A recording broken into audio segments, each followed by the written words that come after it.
Hello everybody and welcome back. My name is Mel and today is another exciting video and it is my top 10 favorite horror and thrillers. I felt like this was the perfect month because it's the month of Escape the Readathon and I just wanted to touch on some of those like horror, thriller, mysteries that I absolutely love. This is a genre that I have not read enough of. I want to read more, and so if you guys have any recommendations, please leave those down in the comments below because I absolutely want your recommendations. I'm always looking for new things to discover. This top 10 is a loose top 10. I am going to put them from 10 to 1, but we could move a few things around as always. I do know that as I read more horror and thriller, some of these are going to fall off the list, but they are books that I love and I wanted to share with you guys. So without further ado, I guess let's just kick off the top 10.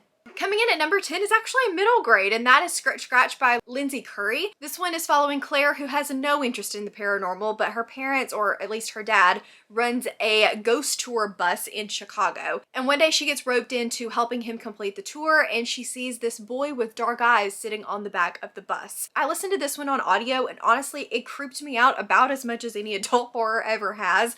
The just scratch on the audio freaked me out. I listened to it at night, and I was like, oh, I'm gonna have to turn on some lights. I loved this one. I had great memories reading it. Like I said, it is pretty creepy and I just had a fun time with it. I definitely want to read more Lindsay Curry, but I've gotten to where I don't pick up quite as much a middle grade. However, I really enjoyed this one. Next up, we have Turn of the Key by Ruth Ware. Ruth Ware is a hit or miss author for me, but I do really love Turn of the Key. I had such a fun time with this one. I didn't absolutely love like the very end. We're talking the last page, but the rest of the book, top notch. She did a really good job with this suspense and keeping me on the edge of my seat. There were creepy kids involved. This is following a woman who needs a new start, and so she decides to go be the nanny for these kids in this smart home, and things start to happen that make her think maybe there's something more going on than just the smart home. Loved it, thought it was really well done, super suspenseful. I'm hoping that she writes another one like this in the near future because she's been kind of leaning more into the mystery side of things recently, but I think she can write a really good thriller. Next up, we have actually the only Paul Tremblay that I have read, and it makes me want to read more from Paul Tremblay, but also I've heard mixed things. If you've loved A Head Full of Ghosts, then you may not love Cabin at the End of the World, and vice versa, kind of like Dark Matter and Recursion, although I'm one of the few that doesn't fall into that pattern either, but I really loved A Head Full of Ghosts by Paul Tremblay. This is very much so The Exorcist. It is heavily inspired. It does talk about The Exorcist and kind of pull from media and reference media.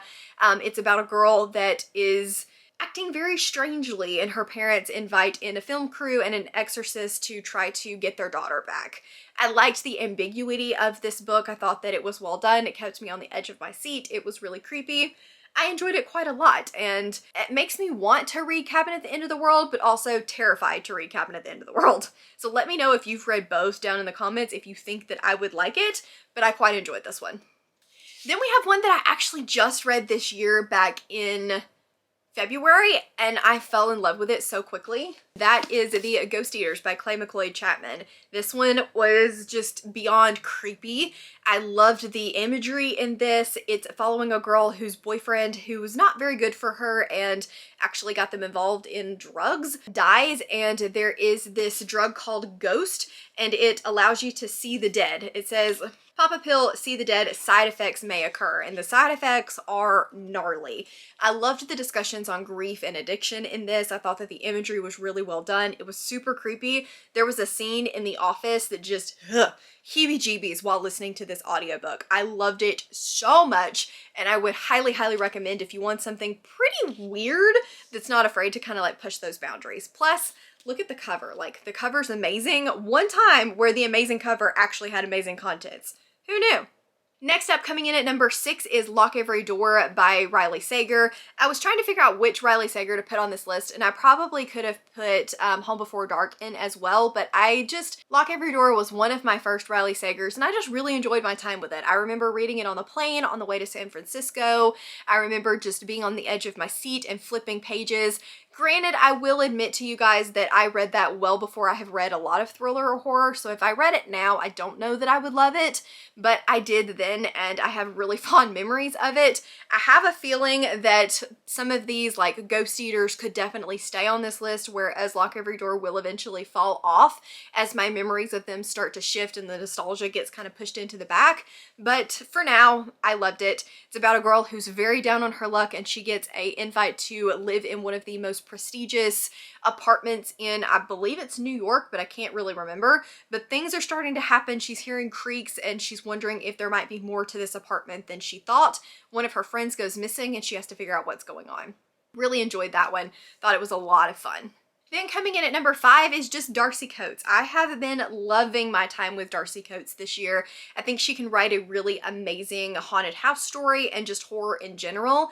I do love Carol Hunt, but the end of it kind of pushed it down on the pile for me. I had 2 that I was trying to decide between, and I think my memories of From Below are going to beat out the other one, which will be on the honorable mentions. But I had such a good time with this. I did give it a 4-star, and you will see that some of these on my top favorites list, I didn't give all of them 5 stars, but my memories of them and the things that I loved about them are just getting pushed forward to the front of my mind, while the things that I didn't love completely falling into the back, and that's how you know that it really is a favorite, because it's sticking with you.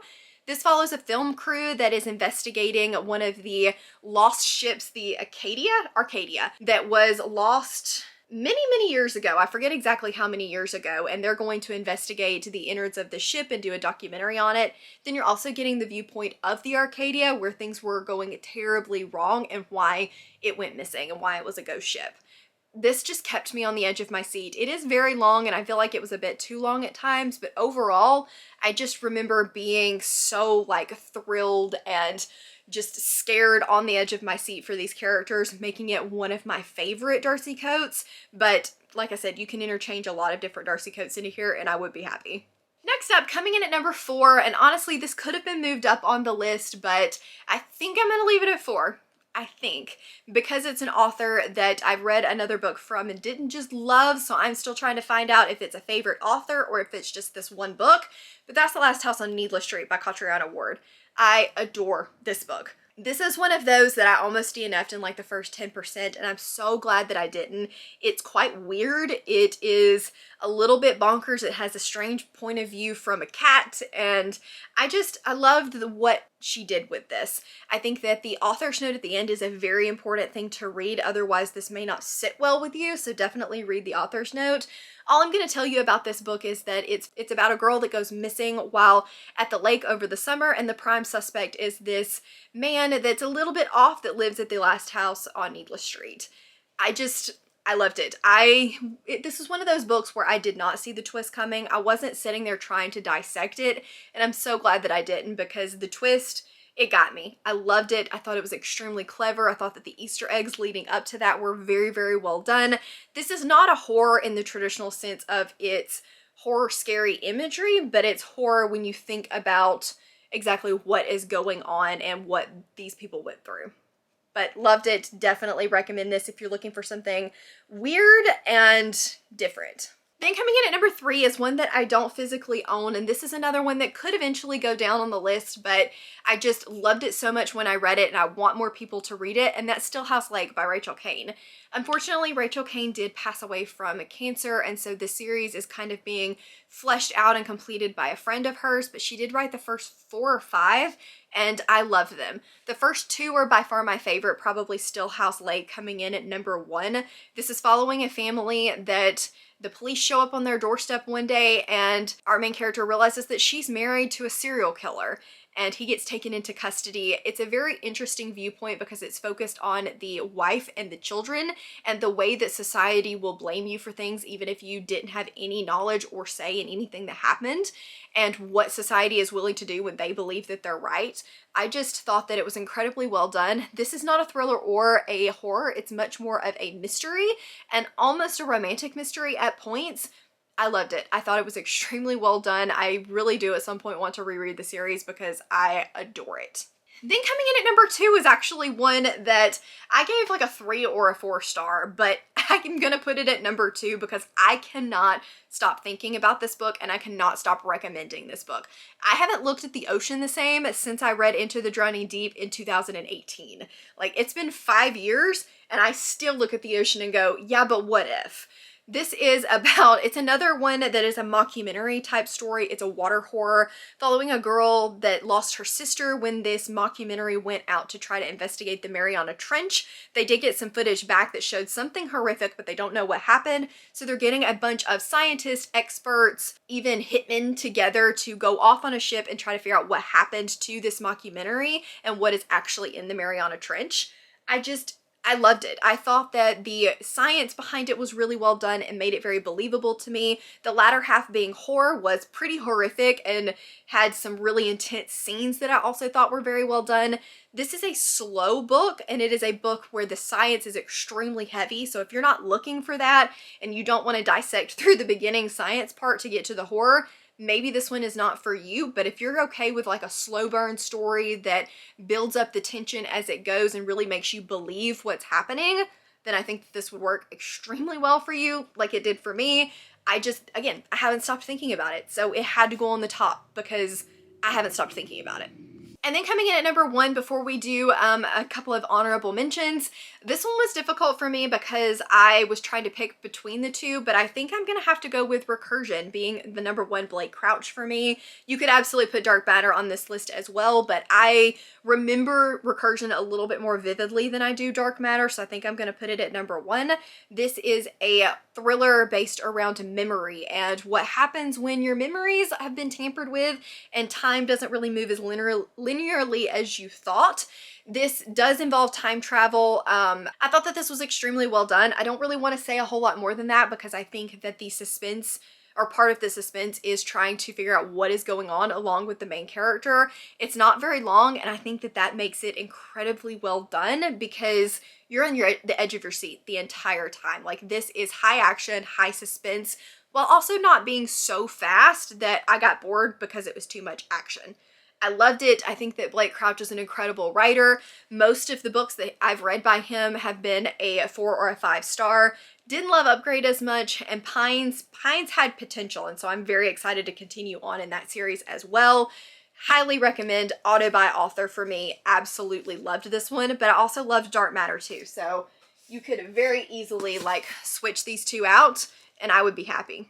And really quickly, let's just go over 2 honorable mentions that I probably could have put on this list somewhere if I had had more time and a little bit, if I had made it like a top 12 or something. The first is, whoop, that's not right side up, Blakey by Kealan Patrick Burke. This is a super, super short novella that I read earlier this year and loved. It is a grief horror about a dad that loses his daughter and buries her with her blanket, but then he hears something in the night, goes upstairs to her room, and the blanket is lying in the crib.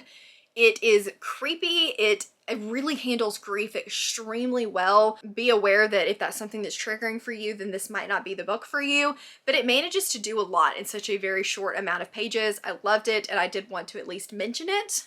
And the other one that I wanted to mention is Gallows Hill. You could probably swap this out again for From Below and I would be happy, so I definitely wanted to put it on this list somewhere.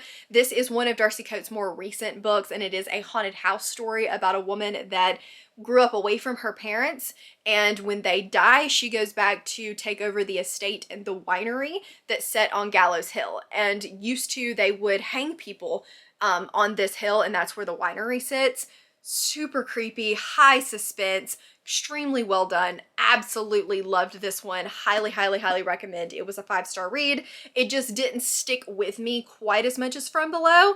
I'm a sucker for good water horror, so I think that that's why that one stuck with me just a little bit more, but you could easily put this one in. 5-star read. Incredible. Okay, everybody, so I think that those are my top 10 horrors and thrillers. please give me some recommendations down below. Ready, set, go, because I need more. I have been on a thriller and horror kick this year and I want to just keep going. Sometimes it's hard to weed through them. I find that I don't know my taste quite as well in horror and thriller as I do fantasy, so I'm gonna need you guys' help.